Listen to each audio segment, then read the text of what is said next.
What is going on, Jet fans? Matt O'Leary back to talk some New York Jets football with you. Today, I want to get into two topics. They're kind of related, but it's a focus on the New York Jets offense, and that is a forgotten Jets weapon, in my opinion, a forgotten Jets weapon, and why the New York Jets running backs are due for a major big season. So for this video, I am referencing a Connor Hughes article that he wrote yesterday covering the New York Jets joint practice with the Carolina Panthers. Yesterday, I did my recap on the Jets and Panthers practice. That's up on the channel if you'd like to take a look at that. But in this one in particular, I'm working off a couple of quotes and reacting to those quotes and discussing my opinions on each one of the players. So first quote we'll start with is, I've written this before, Tyler Conklin is poised for a big season. He's the player Rodgers targets whenever a play breaks down or he needs something quick.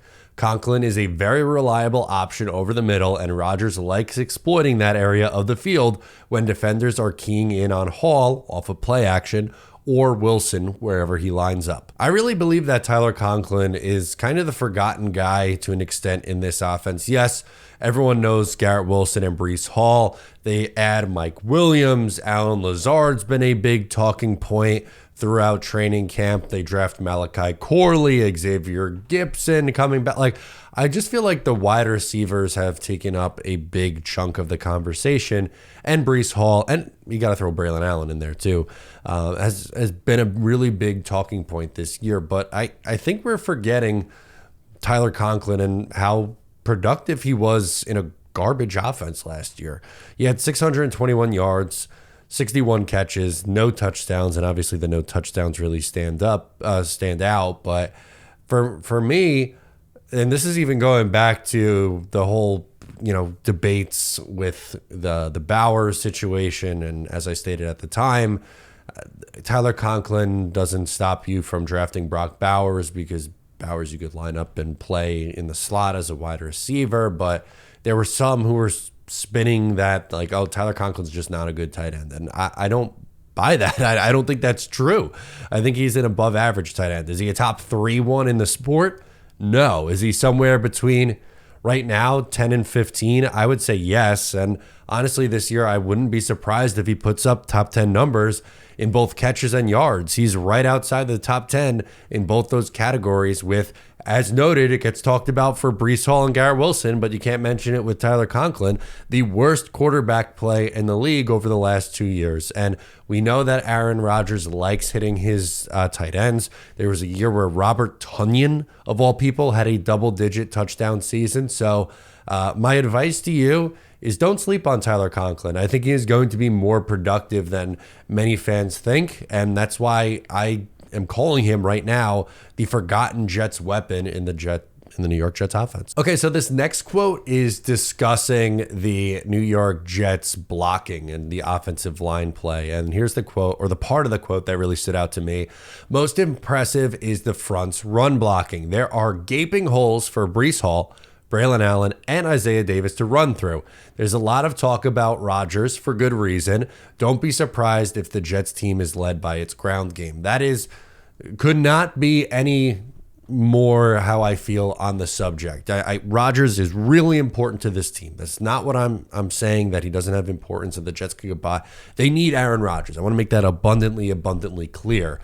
But a talking point that I've brought up, and a lot recently too, with the Hassan Reddick side of things because of his impact on the defense. But anyway, moral of the story, I truly believe the identity of this football team is going to be playing elite level defense and their ground game. Yes, Rodgers and Garrett Wilson, I think, are going to be very good. But when you look at the Jets' production last year, they were a horrendous rushing team. And, shout out to Breece Hall, who came on the second half of the year really strong.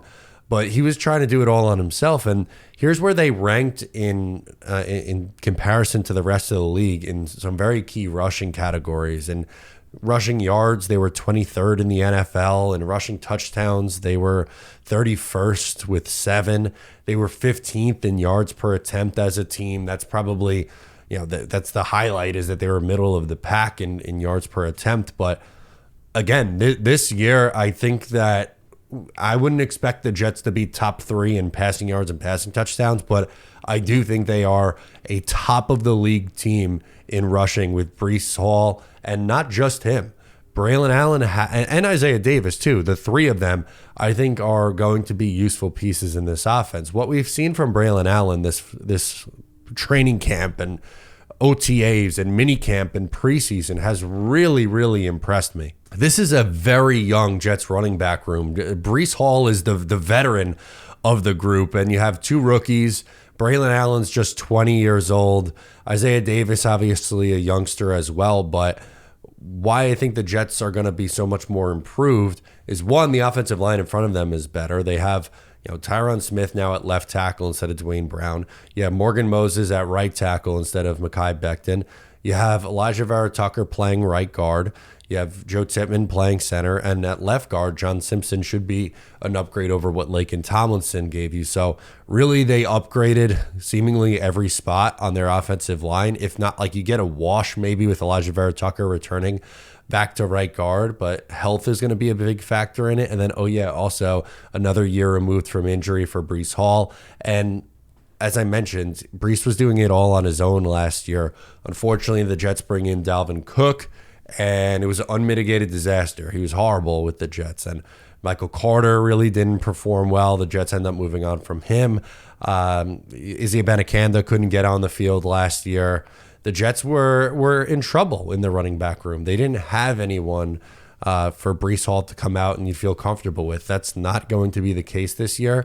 Braylon Allen's going to be a big part of the offense. And between the two of those guys, I think they're rushing for well over 2,000 yards this year, which will put them very, very high. Maybe not like the Ravens are going to be very high with Lamar and Derrick Henry and their crop of running backs. And sure, there's other teams in there that run the football a lot too. But again, I think top 3 is definitely definitely on the table and in the cards for the New York Jets this year. There's been a ton of talk this training camp about the Aaron Rodgers and Garrett Wilson connection.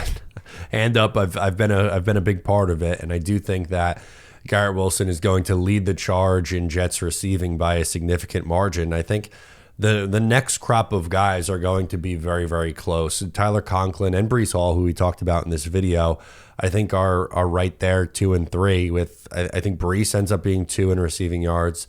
I think that Tyler Conklin ends up being 3, and then you have like Mike Williams and Malachi Corley and Xavier Gibson kind of in that next grouping of guys, but below that. So this isn't going to be an offense that throws for 5,000 yards. That's just not stylistically what they're going to be trying to do. They want to play good defense. They want to have leads. They want to close out games and wear you down in the run game. They're going to be a much more physical team this year, and I'm excited for New York Jets football, and you should be as well. Guys, thank you so much for tuning in to today's video. Once again, I am Matt O'Leary. Make sure to subscribe if you are new to the channel. I'll catch you next time.